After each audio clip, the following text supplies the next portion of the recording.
What is good, everyone? Welcome back to the clubhouse.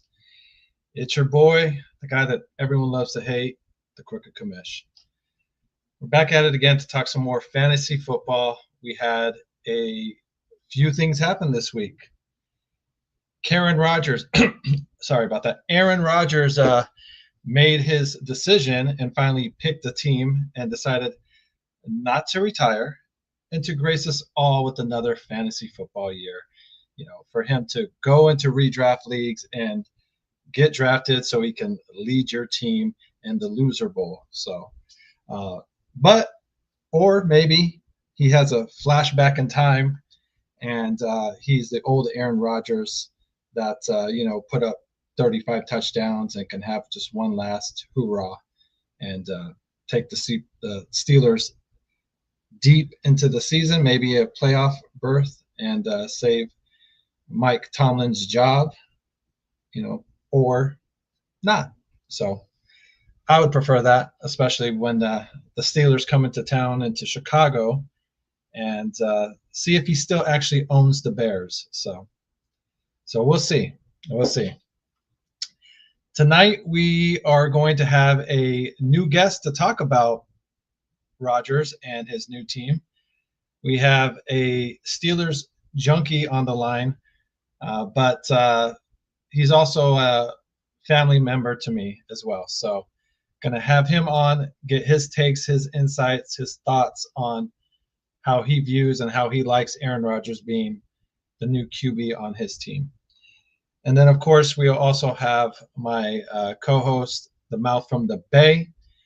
He is back at it again to give his opinions on what Aaron Rodgers, how he's going to look in the black and yellow. And then also we'll talk about Chubbs and J.K. Dobbins. They found new homes as well. We'll get your guys' opinions, your thoughts, your insights. Please leave them in the chats. Please hit the thumbs up button, and please do not forget to share this.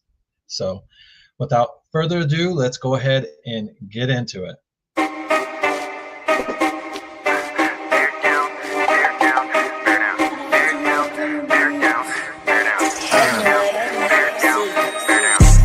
Chicago Clubhouse Network. Crash out, this a crash course, no lecture.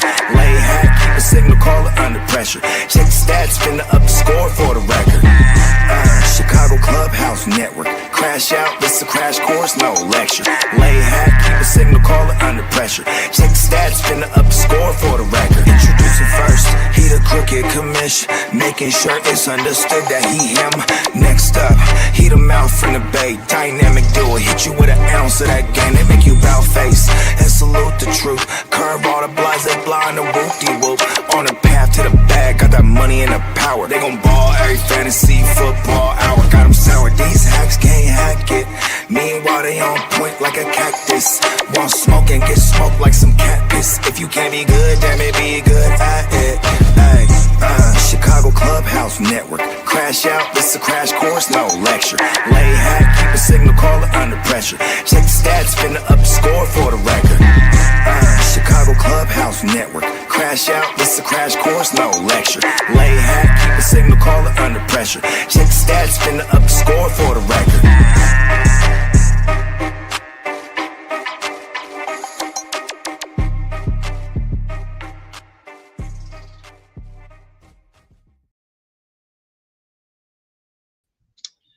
We are back at it again, guys. So, like I said, we have a few things on our list besides with the not that fan for sure. The Steelers fans coming on to talk some fantasy football and chop it up. We'll also have a familiar face on the show with us.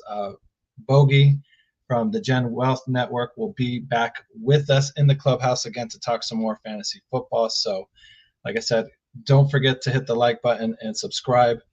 We're trying to get to 1,300 subscribers by the end of the year. We are like nearly there. So if you guys haven't already subscribed, please go ahead and do your boy a solid and hit the subscribe button. So without further ado, let me go ahead and get my guys in here so we can go ahead and get to it and chop it up with some fantasy football talk.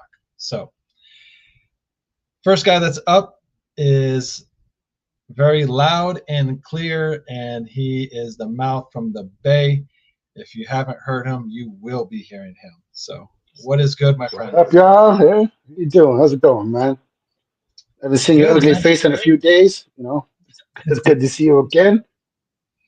We need that. We need that. That little separation, that time apart. Yeah, Or, you know, like, yeah, it's good to get away from your ugly ass. I ain't gonna lie. yeah, you don't want to get Tired of oversaturated. It's No, nice. no, Trust me, it's no, not like that's you're nice to look at either. So, especially with I that red and gold and stuff, it's kind of. I mean, I mean, the last time we played that red and gold was looking really nice, running all over your ass. So I mean, it's all good. Yeah, well, we're not here to talk about that tonight, okay? Yeah, Okay, no, so no, we're talking about some new shit. yes, yes, talking about our old owner there, Aaron Rodgers here. So he's been vacated. He's going to try and see if his old keys work in the building. So hopefully they've changed the locks, and he will find himself ass out. So, but let's go ahead and bring in our guest, that first timer to the clubhouse. So please treat him well, everyone. Don't bite too hard. So the Steelers junkie, Momo, welcome to the show. Hey there, Kamish. Thank you for having me on. Great show. Awesome. Thank you for joining us. It's always a pleasure to have new timers come on and just chop it up and talk fantasy football. We always like to get other people's advice and opinions on how they do. And you are a former winner, a past winner in multiple leagues. So definitely want to get your thoughts on some fantasy football takes. Win once and never been asked to come back. That's what happens when you're too good. You gotta share the wealth. You gotta let others win, and stuff. Feel that experience for once, So Hey, I started. I need some help with some stuff here. I got some jerseys I don't know what to do with. I got a Antonio Brown that I can't wear anymore because he's crazy. Le'Veon Bell I can't wear anymore because he got too greedy. And I do have a number 8 jersey, but unfortunately it's got Rodgers? Pickett's name on it. I'll have to tape Good it. duct tape it. Duct tape it. Right, Hey! What was Kenny Pickett on the team? What the fuck? Huh? Hey, you know what? You guys may be trading for Kenny Pickett again, or if he gets cut, maybe you guys bring him back, because Browns do have way too many QBs. They have like 16 QBs in their team, so I mean, somebody's going to get cut. What do you think of the QB that you guys drafted this year, Will Howard from Ohio State? Do you have any kind of hope or faith that he might turn into something, or not really? Well, everybody's really excited about him. He's young, and which means he can learn, which isn't a bad thing. He's got the groomer might, but I don't know, because kind of like when Mason and Ben were there, Ben didn't do anything to help Mason, so I don't know if Roger's going to do anything to mentor him along. So, but we'll see. I mean, he seemed kind of up for it in New York with Zach Wilson. You know what I mean? Like, it seemed like that was kind of the plan and whatnot.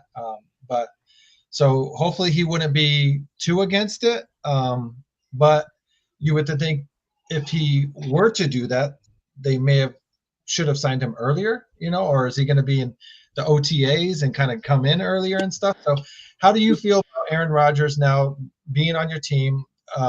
You have a all-pro future Hall of Fame quarterback. So, yeah, I mean, he's better than Mason and Skyler and Will, but he left us hanging, for a long time. Well, do I want to play? Do I not want to play? And that's what kind of irked me. And I don't know if you saw my Facebook posts initially about it. I kind of compared them to the Martell character from the Replacements as an arrogant quarterback, put fans in the stands. I mean, he can say that, I guess. I mean, the people are going to buy his jerseys and stuff in Pittsburgh. So especially if he wins and gets you guys to the Super Bowl, you may have to buy a jersey yourself. Oh, I well, mean, to be honest, pick like, it and like put. for me, like look what happened to Kirk Cousins last year. He signed early. He did get the bag. He got a lot of money, but then they went and drafted Michael Penix in the first round, and he got sat down like pretty quick. I mean, he wasn't playing well, but they had somebody that's a first round pick, and if you got a first round pick, I'm sorry that they're going to play him at some time. And if you're the older veteran QB, even if you're getting paid, Kirk Cousins showed don't sign early because you might not have a job in November. So Aaron Rodgers, I guarantee you, he didn't want to go to the Steelers. He wanted to go to Minnesota. That's where he wanted to go. Yeah, And the outside chance, he was hoping to go to the Niners. If Brock Purdy's contract would have got extended, it would have been way more ugly and shit didn't get taken care of. And he thought he could have snuck his ass into somewhere into the 49ers. He would have done that. That's why he waited as long, and he put it on some family issues or personal issues. Why I waited so long and I was on contact with Mike Tomlin the whole time. That's how much of BS. He was looking for greener pastures. And that was the last dance partner. Everybody had their dance partners, bro. Everybody had their dance partners. And that was the last chick in the corner. And he just said, fuck it. That's the parking lot pit, but I'm taking home. You know what I mean? Like that was the ugly chick in the corner that was drunk as fuck, or he threw up twice. He's like, I'm taking that chick home. You know what I mean? Almost. That's just you guys got compared to being the last barfly there. So I mean, is you that really did. Like, I'm drunk enough. I'll take the fat chick home. Yeah, I'm saying. It's like he didn't care. I mean, because he would have went to New York if they would have took him. He would have definitely went to Minnesota. Only one he crossed off was New Orleans. Was the only team that he said I'm not going to New Orleans for no reason. So Pittsburgh was always there, and Pittsburgh honestly did nothing to kind of make it hard for him to decide if they go that way, then I'm not going to retire. They just waited. They literally just waited around. Yeah. So here's go ahead. They were saying they were going to they're going to go after Cousins. Who? Yeah. But Atlanta stopped that right away. Atlanta stopped that right away. They were never going to trade him. So here's what I think happened with Rodgers and Pittsburgh there. I think when he went there the first time and he kind of was throwing the ball around with DK, I think they came to a back deal gentleman's agreement like, hey, I like it here. I'm going to come here. I'm going to sign with you guys. But I'm not going to do it right now because I don't want to come into training camp. I don't want to do all this nonsense and bullshit. But it's not going to look good, obviously, if I sign with the team. I don't show up. It's going to cause the drama. It's going to cause a buzz of like, ooh, why is he not with the team? Is he not really serious about winning? What the hell? Pittsburgh's never done this before. They're just letting him get away with it. So he just said, hey, let me sign until this certain date. I promise you, I guarantee you, I will sign this, be with you guys. But obviously, it's just not going to look good if I do it now. Yeah. So let's just wait till later on. Barely, it's OTAs are now. So like it's not like mini camps or rookie camps that it's what he missed. These are the OTAs that he needed to be here for now, so he can actually start learning the playbook and start being there and doing things like whatever reason he gave and whatever nonsense he put up, he got his way. And the Pittsburgh organization was willing to allow him to do that. They were letting him to go and kind of just do whatever. And and Pittsburgh kind of got killed in the media for all the 1,800 little talk shows that are on there on and FS1s and ESPNs. They all had their takes on what's going to happen and what's going to do this. But at the same time, it kind of just good for them because they were on TV every day talking about them. So, Pittsburgh is going to be one of those middle pack teams unless Aaron Rodgers has a throwback. He said has a throwback year. He didn't play horrible last year, but I mean, it's hard to kind of guide. The Jets were so dysfunctional last year. They were so badly coached, so badly run. Their owner he didn't know what he was doing. So I mean, it's hard to say that if he's completely washed because even though there was some good, Garrett Wilson and everybody else aren't horrible, people to throw the ball to, but the offense and the defense and this whole team was just so terrible last year that I don't know how you can actually say that that's all on Aaron Rodgers. So what do you expect out of him? Mason, you're going to be the starter. You're going to be the starter, and Oh, he's not because we had to wait for the diva to sign. Well, I think if you're Mason, you may not be too surprised that it happened. I mean, kind of story of your life type of situation. He was told, "You're going to be the man. You're going to be the man." I would have been okay. Yeah, he was never going to be the man. He was never going to be the man unless Aaron Rodgers decided to retire. That was never going to happen. I mean, like Kamish said, like there was an understanding that he was going to come at some point. It just was never going to be like on Pittsburgh's terms. It was going to be on Aaron Rodgers' terms. And Aaron Rodgers isn't dumb. He knew that there was no anybody else that was going to come and take his spot from him. So, I mean, Mike Tomlin can sit there and say, well, he wanted that. We have all the confidence in the world in Mason Rudolph, but he still has a freaking dent in his head from Garrett, what's his name, knocking inside his head with his own helmet. Myles Garrett. Myles Garrett, knocking. So he's still trying to find out the doorknob to the entrance to the Pittsburgh Steelers freaking facilities. So it's just one of those things where Aaron Rodgers was always going to have the job. Now he's back up again and he's got to hold the clipboard. Yeah, but Rodgers hasn't been too healthy the last few seasons, so you never know. He could find himself in the starting lineup here relatively soon. Maybe we'll get lucky and he'll get hurt in the first play again. Damn, that. I mean, honestly, if that happens, then it's probably the best thing that could actually happen for Pittsburgh Steelers, to be honest, because get a high value pick. Get a high value pick. The one problem that has been for the last 4 or 5 years since Big Ben has been gone is that you guys haven't had another franchise quarterback since then. No. You know what I mean? You guys got lucky and you walked into Big Ben, but if you're going to get any kind of quarterback and hopefully you hit on him, it's going to be in the top 5. And for whatever reason, no matter what it is, like Mike Tomlin always finds a way to make sure that you guys are still somewhat relevant and are still around 500 or actually always above 500. So you know what I mean? But no, I mean that's that whole the standard.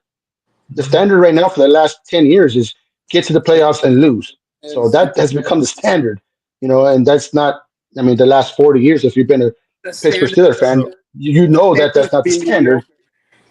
Yeah, the standard is just get there, and be in the middle of the draft, and you're not going to get anything in the middle of the draft unless you kind of use some draft capital and move up and can get something. Next year is supposed to be a way better draft for QBs. So if Aaron Rodgers blows in the other Achilles on the start play of the game, the best case scenario is that they unfortunately go like 2-15 and get the first round track and they get a chance to get Archie Manning or and whoever else that they might think that might be that guy. I agree. So, yeah, you agree with that? Yeah. If that were to happen, though, how secure do you think Mike Tomlin is in that? Do you think they eventually move in if he has a 5-12 type of season? Good question. I mean, he's still got 2-year contract or something like that. But and I don't know because, like you said, the standards become mediocre, and everyone is all excited. Oh no, we don't have a non-losing season. Well, 9-8 is not really anything to brag about. Yeah. Right. Well, I see predictions that we're going to have a losing season. It's going to be like even with Rodgers. Well, this is before Rodgers. Yeah, before Rodgers, it would have been like 6-11, and now with Rodgers, it's going to be a little bit better than that. 8-8 or 9-8 again. 8, yeah. That's funny. Much. So it would be interesting what he does. Like it would have been a lot interesting if Pickens would have stayed and didn't decide to pull the trigger on that. How do you feel about that? How do you feel about that with Pickens leaving? Were you happy with it? Were you think you wanted more? Well, they said he was causing trouble in the locker room. I mean, he was a great receiver and all that, but hothead. You can't mess up the locker room to be all. Well, I mean, in Pickens' favor, he just wanted the damn ball, and we can get it to him. So I mean, he's kind of gone through the last few years of some mediocre quarterback play, and he's seeing all these guys get absolutely the bag the last few years, and he's like, I just need someone to throw me the ball so I can get paid 30 something million dollars and get whatever the hell it is guaranteed. You know Wilson what I was mean? kind So of for him. I kind of I mean even Wilson was for about the 2 months in the middle of the season he looked really good, and then the last Yeah. month and a half he fell off. And so So and then Justin Fields really didn't throw him the ball a whole lot. You know what I mean? So they were Yeah, winning, but he just wasn't getting those stats. Go ahead. we'll never know what we could have had with Fields. what Yeah. do you think? I wanted to get your opinion about that. As far as like, do you think he got shafted there and didn't got booted a little too early? I get he had the winning record, but everyone looks at his numbers and kind of like seeing how efficient he was and kind of checking the ball down too much and didn't really take many chances downfield. Could To have score. kept So in there a little bit more and see what happened.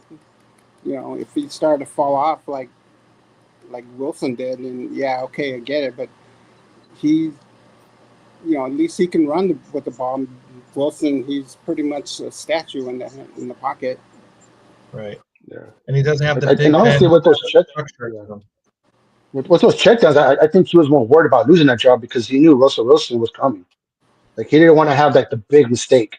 I think which really kind of hindered him in a lot of ways with having that much of a veteran behind him, knowing that at any time they were going to come and call for him to come in there. If you had like a 3 interception game and one got took back and he just really looked bad, I think that had a lot to do with what he's seen in the field and kind of said, I'm gonna make this safe play. I'm gonna make this safe play.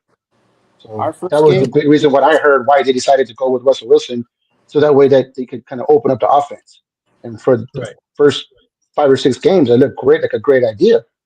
yeah, But unfortunately, at the end of the year, be Russell interesting Wilson, against him. they found out what they were doing with him and they shut him down. What were you gonna say, Momo?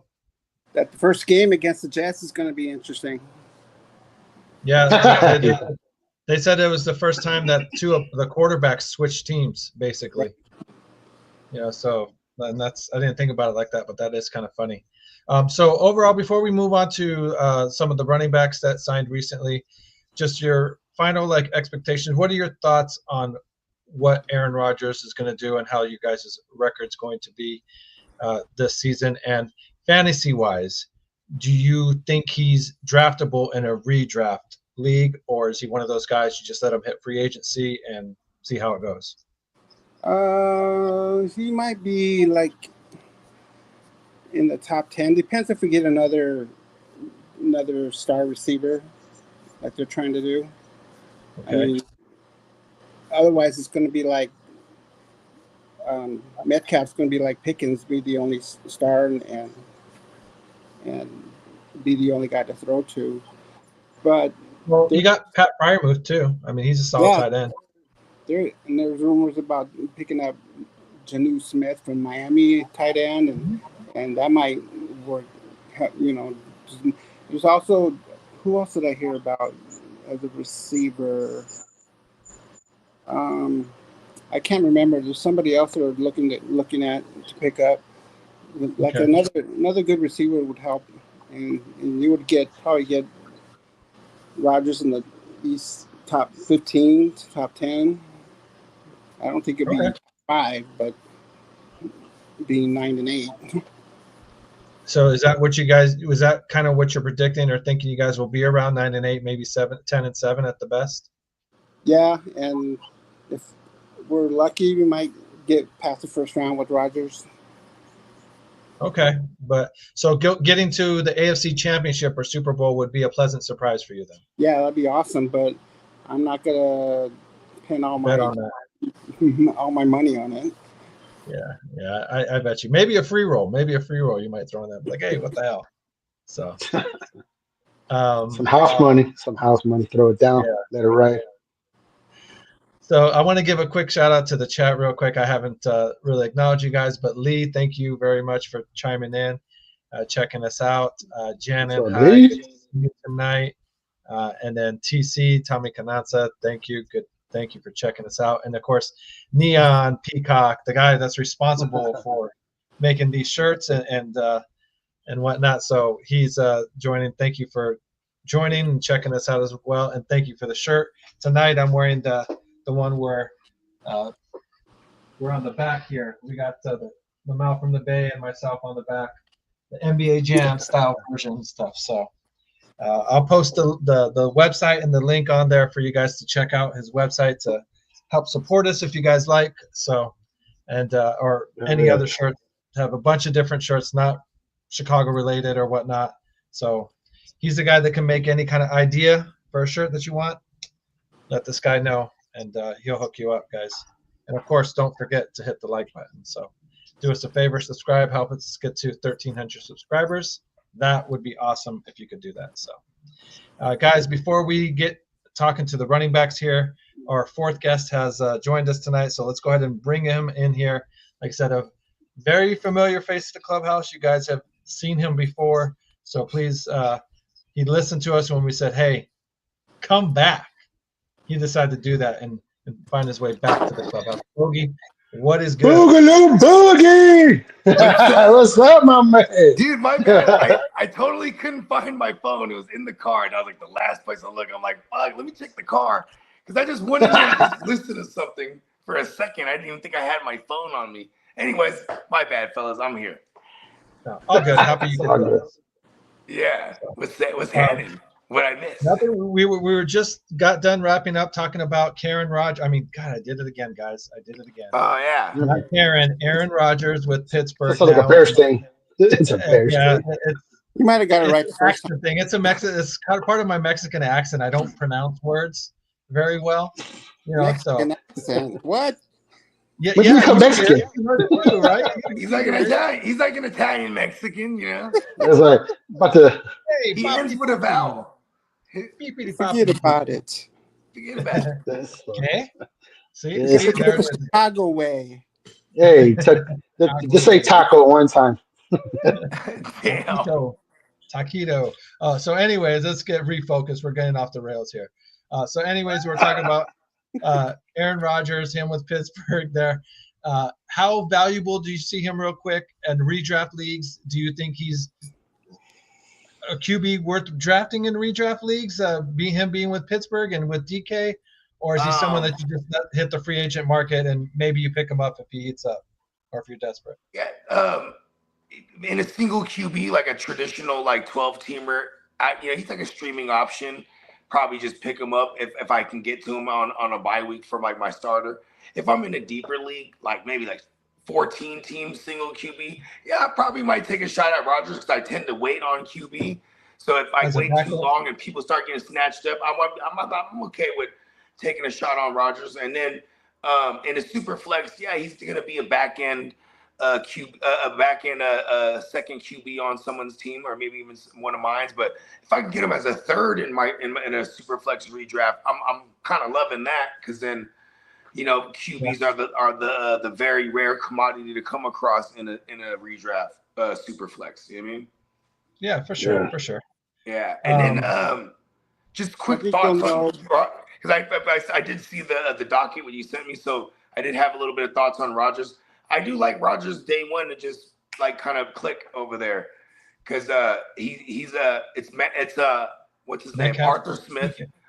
Smith sucks, but Arthur Smith definitely took over for Matt LaFleur when Matt LaFleur left to Green Bay, and he pretty much adopted Matt LaFleur's offense, and he's kind of been running his version of that offense ever since. So day one, Rodgers should be able to walk on, know the system. Yeah. DK is a hell of a veteran receiver, big target, probably going to put him in a slot.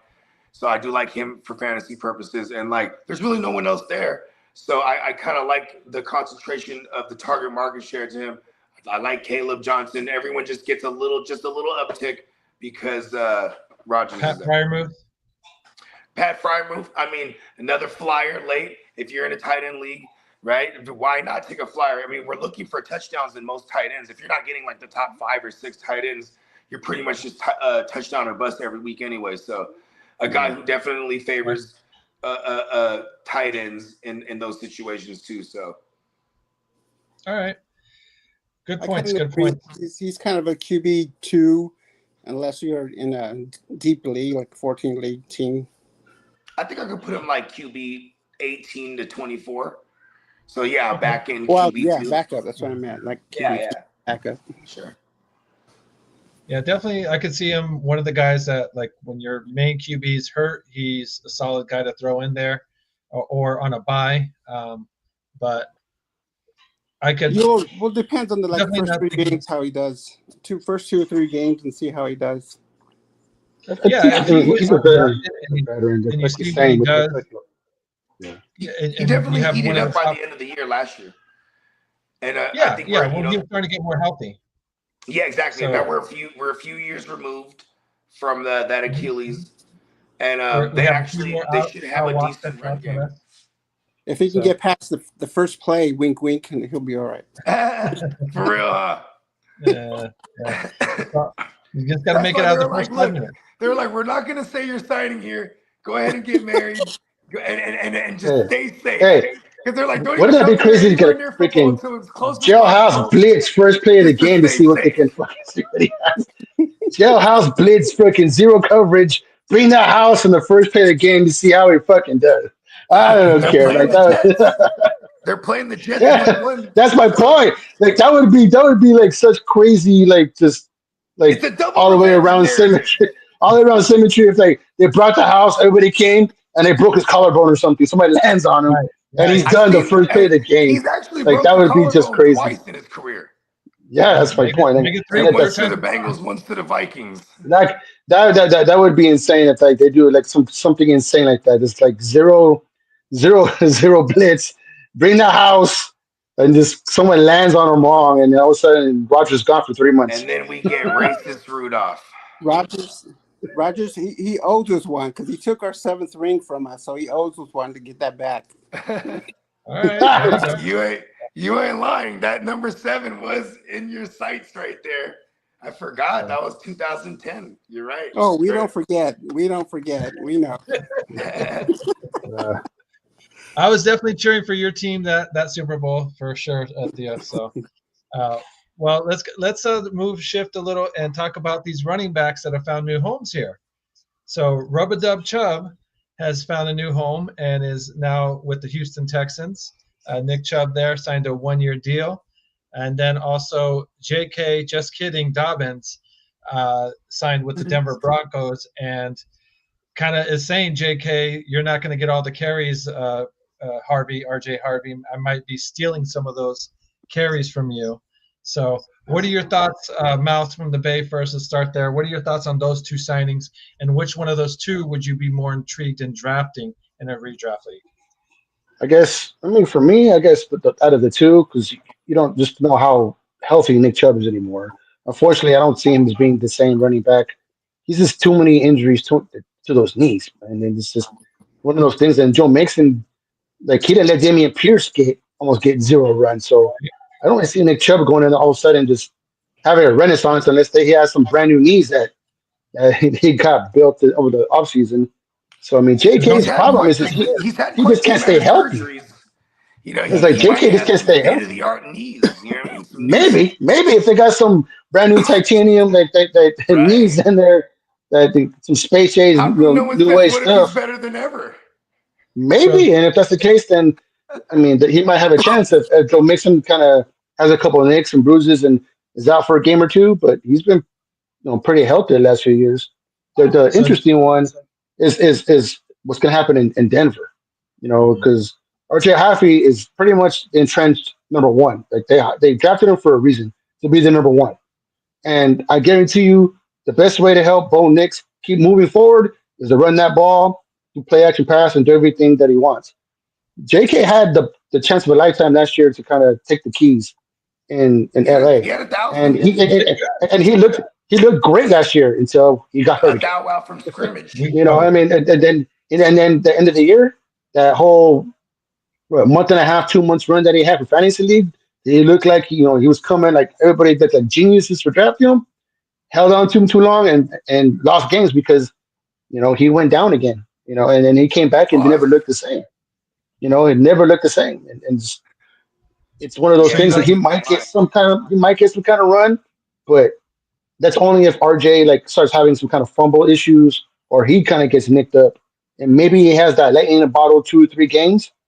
But I mean, honestly, I wouldn't even use a handcuff on him at this point because he coughs and throws his back out just for no reason. So.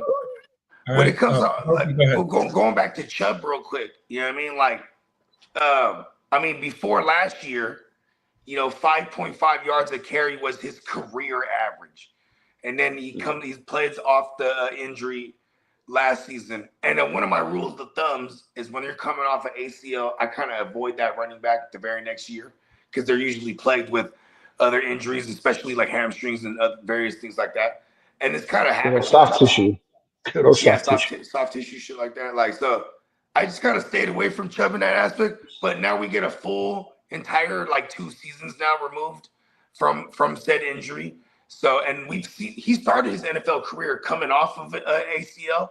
So, he's just kind of the $70 million man or something, or whatever the new version would be. But long story longer, Joe Mixon, on the other hand, 4.4 yards, 4.4 yards a carry in his best season. You know what I mean? That's not even a career average. His career average is more closer to a league average. But I still think this is purely for if anything happens to Joe Mixon, then they have this entire Nick Chubb that they could carry a load. You know what I mean? And maybe when there's games that are out of hand, it's all right, go ahead and take us home, Chubb. You know what I mean?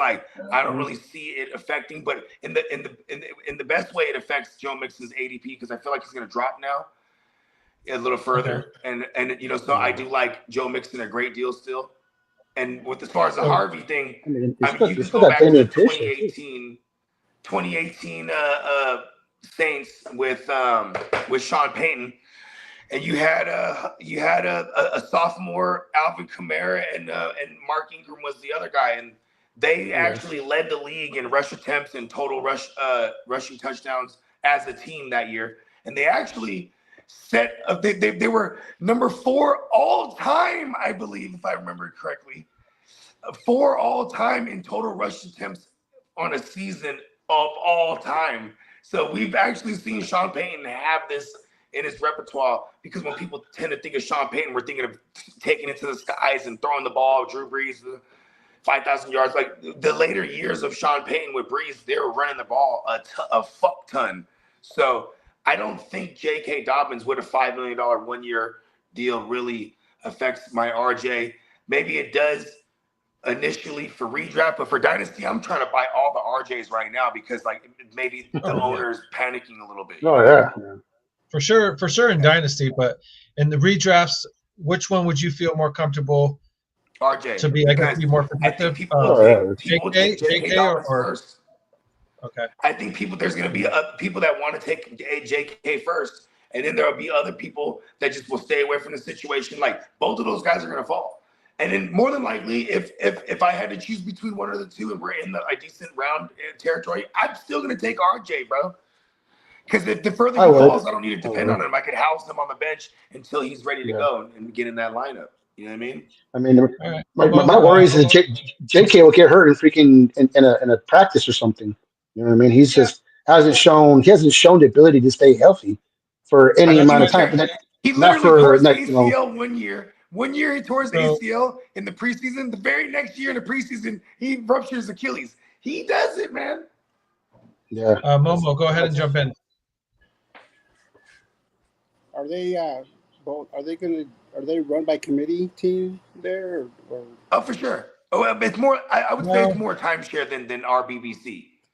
A timeshare. Yeah, I mean, I would think these guys Joe Mixon and RJ Harvey will probably get anywhere from 65 to 75% of the snaps, and they're looking for the other guys to kind of split the rest of the time.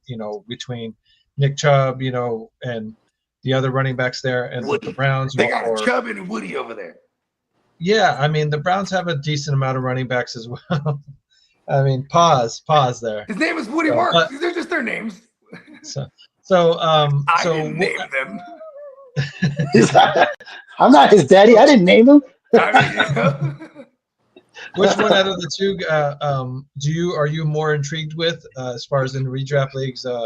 Momo, between those two guys. It would be Harvey. I mean, it'd be JK. No. It'd be JK. Okay. What about you, Manuel? If I had to choose in the draft, I'd probably take Chubbs. I like Houston's line better than Denver's. Okay. I mean, all right, that's fair. Like I said, Denver had the number 10th ranked. Denver had the 10th best run blocking line and a top 5 line in pass protection, and then Houston was bottom 5 in all the metrics. So I don't know. I'm a nerd about this shit. Okay. Well, yeah. Well, and then Houston also lost Jeremy Tunsil now, so it'll be interesting to see if that line gets any better. So, yeah. They stocked up though. They stocked up in free agency, and they're deep at tackles now on both sides. So that is a good thing, because one thing they are good over there in Houston is switching guys around, making dudes play different positions, and make shifting that line. Like that's been CJ Stroud's career pretty much the last 2 seasons. Is never having the solid 5 guys in front of him. It's just been, and so shout out to whoever their line coach is, man. He's actually been doing his thing for what it's worth. For them to have that bad of a line and Joe Mixon to have the kind of career that he did, or the season he did last year, was even more impressive than. It shouldn't surprise us. The Bengals till this day have a shitty line. He did all the same shit behind that bad line in Cincy too. You know what I mean? Gotcha. Yeah, well, I guess some things never change in his world. You know, he's always, for all his life, he's been running behind a shitty line. I guess besides in college, he was probably running behind a good offensive line then. But Oklahoma had like a bunch of 300-pounders that would maul everybody. So yeah, good old corn-fed guys. So, but moving forward here, with the what do you call it? Going back to Rodgers real quick here. Do you think, well, Momo was talking about this earlier, do you see him at all, Bogey, entertaining the thought of mentoring at all Will Howard? Howard from Ohio State? Because it seemed like back with the Jets, he was kind of open to the idea there of with Jordan Travis. With Zach Wilson about taking him under his wing there. Yeah. You know, but then he blew his ACL, 4 plays in, and then that plan went out the window and whatnot. So do you think he has any interest? There's any of that talk in Pittsburgh about kind of bringing him under his wing and kind of showing him the ropes a little? I can see that. It's also, and it has nothing to do with football, even my take here, because when I saw him on Rogan recently, he's really candid about a lot of stuff, and he's kind of happy where he is in life. So this is definitely, to me, not a question that this is a 1-year thing. And I feel like where he's at in life, he's married now. And because remember, he had a lot of high-profile relationships. All them bitches left him because he would choose football. Like, they all was like near football. And whether this is not true, this is my version. So, you know what I mean? And so, you know what I mean? He finally got locked down. I feel like he's actually happy now. And then, because when you're disgruntled and you're thinking football and you're kill mode, helping this guy's going to take my job. This job is going to be potentially this kid's when he's gone. So, you know what I mean? I could actually see him being more open to mentoring somebody or showing them the ropes as much as possible, because, he was willing to do that with a Zach Wilson. And Zach Wilson was a highly drafted guy versus, Will Howard, who's came from a winning organization, a literal national champion. Like, this kid has the tools of what it means to play in big games. His draft capital wasn't there, because a lot of times Ohio QBs, they're just such a big program. Same thing with Alabama. You really got to wow motherfuckers, you know what I mean? Or otherwise, you know what I mean? So I think this kid's going to be very intuitive, and he's going to be, and I don't think Rodgers will be super tentative, but I feel like, you know what I mean, this kid, he will be an open book to the kid, you know what I mean? Yeah. Well, I kind of disagree. I think Mason will probably mentor him more than Rodgers, because Rodgers is going to have a chip on his shoulder to prove everybody wrong, and he still has it. Still has he can still play. So that's what his focus this year is going to be, to prove everybody So Momo earlier in this in the show, he was saying that he compared Rodgers to who was the replacement QB from the movie The Replacement? Martell. Oh yeah, Shane Falco. Or not Falco. Martell. Oh, Martell. Ah! Yeah. It's like he can put fans in the stands. You don't need everybody telling them what to do. Yeah. I mean, I think Rodgers Rodgers in Green Bay all these years, I think they expected him to be some type of wholesome, nice guy. He's really a dickhead. And I think we're in Pittsburgh now. He fits where he should be. The attitude of what the city of Pittsburgh is, and like, you know, the Yinzer culture, people are hardworking and blue collar. I think they'll embrace him over there. I mean, I'm not sure. Are you from out there? I'm just assuming from an outsider. But like, you know, because he's a Cali kid like myself. Rodgers is, and like he's played in nothing but cold weather places now for the third time in his career. So, you know what I mean? That could be why he's such a dickhead too. I ain't gonna lie. You know what I mean? Like, it's cold out there. Yeah. I mean, to be honest, there was no grown-ups in the room in New York, though. Like, there was no one's going to hold him accountable. Mike Tomlin is going to let him be however the hell he wants to be. Mike Tomlin is definitely the Theo in the room that'll smack his ass upside the head and tell him, what you say to me, boy? It's like, he ain't going to allow Aaron Rodgers to be Aaron Rodgers. Like, you know what I mean? And whatever happens with Will Howard is going to have a future Hall of Famer and an actual QB in the room to learn from. Whether Aaron Rodgers just pulls him aside and shows him anything is one thing. I don't know if that's going to happen, but just how he preps, you know, from game day to how he practices, how he looks at tape and then break down tape, and he's going to see things in a whole different way. You know, the same thing that Mason Rudolph might have helped. It's gonna go from high school to graduate school real freaking quick when it comes to Aaron Rodgers to Mason Rudolph to whatever Will Howard might learn. He's gonna sit there. He's gonna listen. He's gonna learn, because only time he's gonna see the field is if the actual season is disaster and both QBs are down, and Will Howard's, you know, in the actual playing some real time. Other than that, he's gonna be handed the ball off in 2-minute drills, or get in that V formation. Hopefully that, Uncle Manuel here wants to hear about that. I want to hear a lot of V formations and just sit down, take a couple knees, and win the game. The best thing for Will Howard is if he has negative 15 yards rushing for the year, which means he was doing a lot of kneeling down, just taking 2 steps back and just taking a knee. You know what I mean? That's the best case scenario for Will Howard. Just to sit there and learn. Yeah, that's exactly what he's gonna do. And I also have a theory, if anything happens to Rodgers at any point in the year, if there's still meaningful football for that team to play, it'll be Mason Rudolph. If anything happens to Rodgers and they're already mathematically eliminated, or even if they're mathematically eliminated and they're gonna go right to Howard and see what they got with him. You know what I mean? Yeah, but because Mason Rudolph racist Rudolph. As much as I cap on a dude, I mean, he led that team to a playoff game. You know what I mean? The combination of him and Kenny Pickett for that year. And then he did the same thing with a combo of Russell Wilson and Fields last year. So Mike Tomlin's the guy. You know what I mean? And, this is a system that Rodgers should know day one. Maybe the terminologies are different, but it's going to be the same concepts. It's definitely it's a Matt LaFleur ripoff. So I actually am hopeful for the Rodgers story to end well, because same thing for Mike Tomlin, bro. I think Mike Tomlin doesn't need to be fired to leave. I don't think he needs to be fired to leave Pittsburgh. I think if this one of those years and don't go right, and there's a good spot that opens up. Imagine if maybe it's not this year, but after next year they fire Kevin O'Connell, he will go straight over there to to Minnesota. You know what I mean?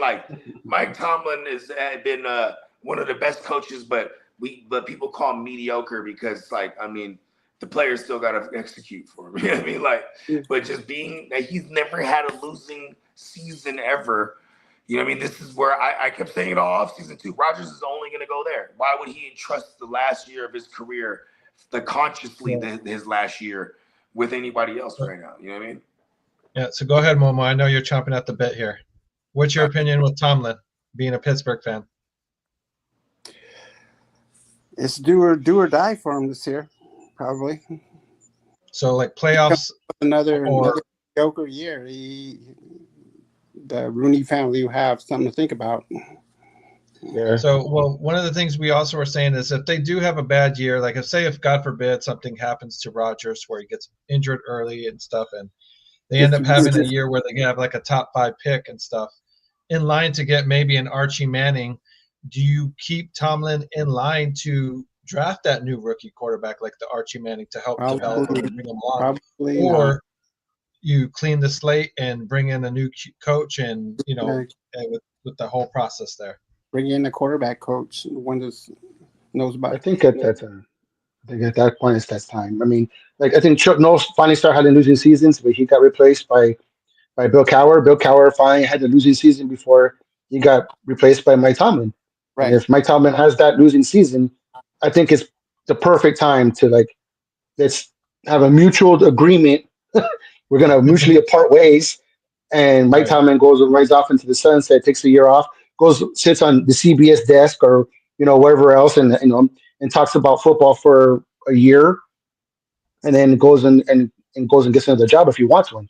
But I think that's the perfect time because then Pittsburgh can do a reset. Whether they get whoever they get as the new head coach, I don't know. But at that point, you're going to get a brand new rookie and possibly and hopefully for them a fresh new voice in the building to kind of go forward for them. Because Pittsburgh doesn't fire people. Like you literally have to be there for 20 years and then have like a couple shitty seasons at the end of the year, and and for the next few years, and then they let you go. And like I said, a mutual parting of ways. I mean, Chuck Noll was there forever before they finally let him go. Same thing with Bill Cowher. He was there forever before they allowed him to make a mutual decision of like we're just gonna go our different ways.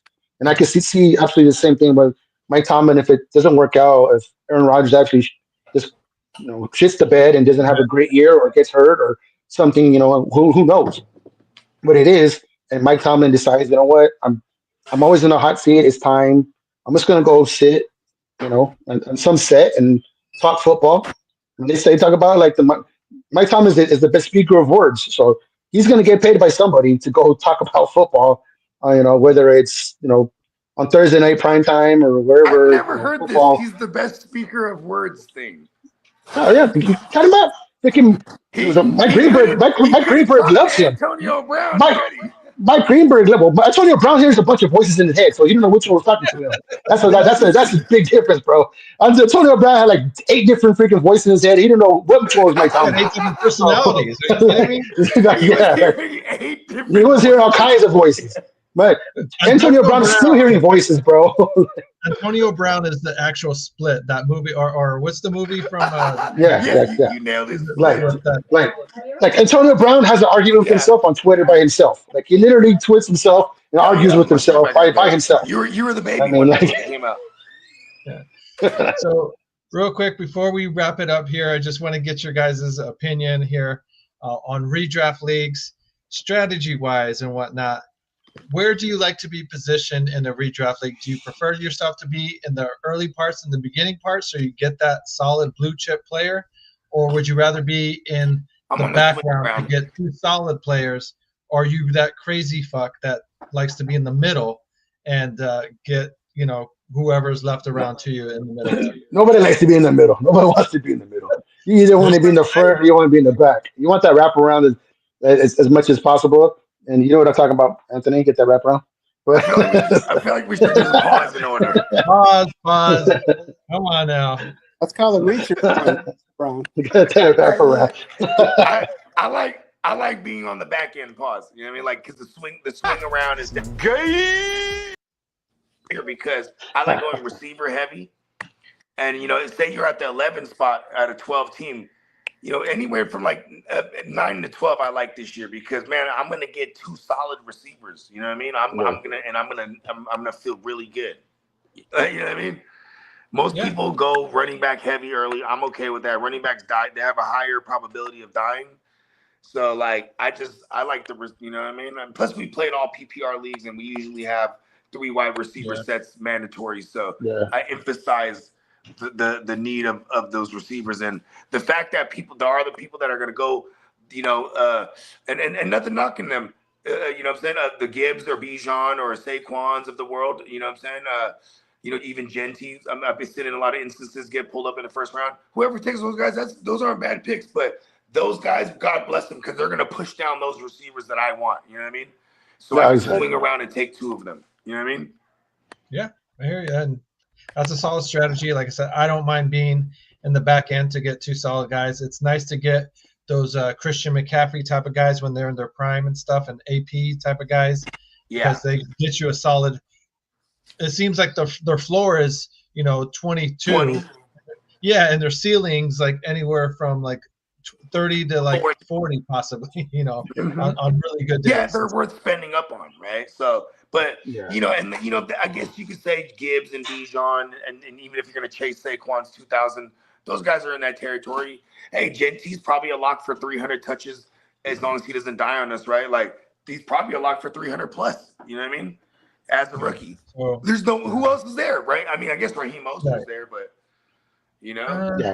come on. That doesn't scare nobody, right? Raheem Mostert's like 33 years old. I think he's pretty much on his last legs. He might be he's on his last leg. Like, the only reason I like being the front and the back of stuff is I like kicking off trains. I like being the first one to get a freaking start the trend. QB, just a QB, just to piss someone off, or get a defense way too soon, because like on our league the defense is kind of like kill. So I like to piss off people who are like, why are you getting a defense in the 8th round? I was like, because they score 40, 50 points. So I'm gonna go get a plus defense and freaking run you down on a Monday night and kill you. So like one of those, not all the time, but every once in a while, you like to be the start of the trend. You like to be the start of kicking something off. I'm not mad at that. I usually, when I was crazy enough that I'm playing in team defense leagues and kicker leagues and stuff like that, I just save those for my last two picks. Unless I'm starting, unless the week, the year starts like tomorrow, I wouldn't even draft any. I'll hold on to like other pieces just for speculative purposes, especially like if you like, Dynasty's different, right? But like, say you're drafting a redraft league right now, I'm probably having all my handcuffs just in case any of them die on me during a training camp or something, and I don't have to rush to the fucking waivers. You know what I mean? Yeah, that's stressful. Momo, what do you like? Do you like to be in the beginning part to get one of the big guys? Or I was number 3 last year, and I had a horrible season, so I think I'd rather try being in the middle. In the middle, see, there are some people that don't mind being stuck in the middle with you. So, I mean, it happens. It happens. Yeah, like I had a good 3 or 4 year run. I was in like 5, 6, or 7. I'm like, what? Like it's really a pain in the ass, because you see everybody go off the board before you and everybody off the board behind you, and that wraparound comes, and then you're like, I got this guy. You got to be like diligent on like 5 or 6 different picks, just to keep it moving. Last year. What'd you do? I didn't fare. I was like 9 or I was last. I don't even remember now. Well, hopefully this next season, will be a much better one. Someone always goes from worst to first, and it could definitely be you this year. So, but guys, that's coming up to the show here. So I really do appreciate you guys jumping on and chopping it up with me, talking fantasy football. Momo, Theo, thank you for joining us. I really do appreciate you. It was fun. Yeah, no, absolutely. Like I said, you got a new QB. I definitely wanted to get you on here and get your opinions, your thoughts, see how excited and happy you are, which I can see it all over your face. You're thrilled. So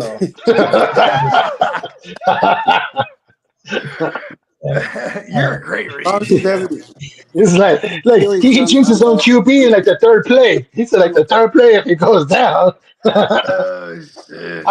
I never seen anybody want to step on a landmine so bad. So, Mouth, do you have any last final words before we sign off? Anything you want to say to the good people out there in the clubhouse? Just keep it going, keep it moving. It's just one of those things where from week to week, especially when that training camp happens, you got to pay attention to who's hurt and who's not, because there's nothing better than when you draft someone that's out for the first 6 weeks of the season.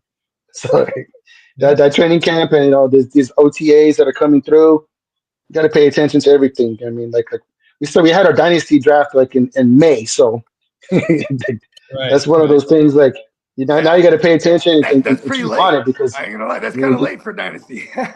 Like, we started in February and some of them right after the Super Bowl. Like, well, before the rookies even get drafted. In those ones you draft, there's no rookies, so you draft rookie picks as well. So interesting. So like for example, when you're gonna have that first rookie draft, right? So in this case, we didn't have that in our league because all the rookies already been drafted, so they're just all in the mix. You know what I mean? Right.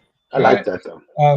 Momo, did you have any final words or thoughts for the people in the clubhouse? I can't think of anything. All right. Well, that happens. So, Bogey, I probably have too much to say. Don't ask me. Well, let them know where they can find you, Bogey. Please plug where they can find you, and if people want to hear your music, you do music. Yeah, definitely. Bogey's responsible for our intro music. That's the maestro right there. So he likes to say that shit slaps. So yeah, man, that slap, man. And I appreciate y'all if you're having me on. I apologize again. I was late. You know what I mean? So don't thank me for coming on the show. I don't deserve a thank you, but I will thank you for allowing me to return as usual. I will be back. I definitely love the show. So don't be surprised when I come back, even though he's always surprised. It's like he doesn't want me to come back. You know what I mean? I just keep coming back, actually. But yeah, Bogart, Scott. Sneaky link. Anywhere you consume your music. Just like Aaron Rodgers. He doesn't want you to come back, but he's back. Exactly.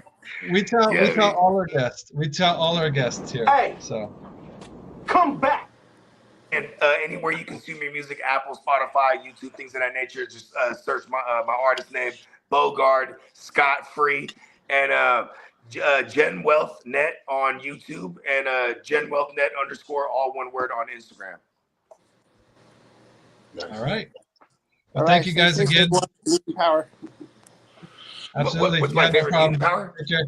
Thank you guys, everyone, for joining us. Please, like I said, hit the like, hit the subscribe. We really do appreciate everything that you guys do out there. Be safe, be good. But if you can't be good, well, then damn it, at least be good at it. You got to decide whether you're a wolf or a sheep. Wolves. Woo! This has been a Chicago Clubhouse Network production.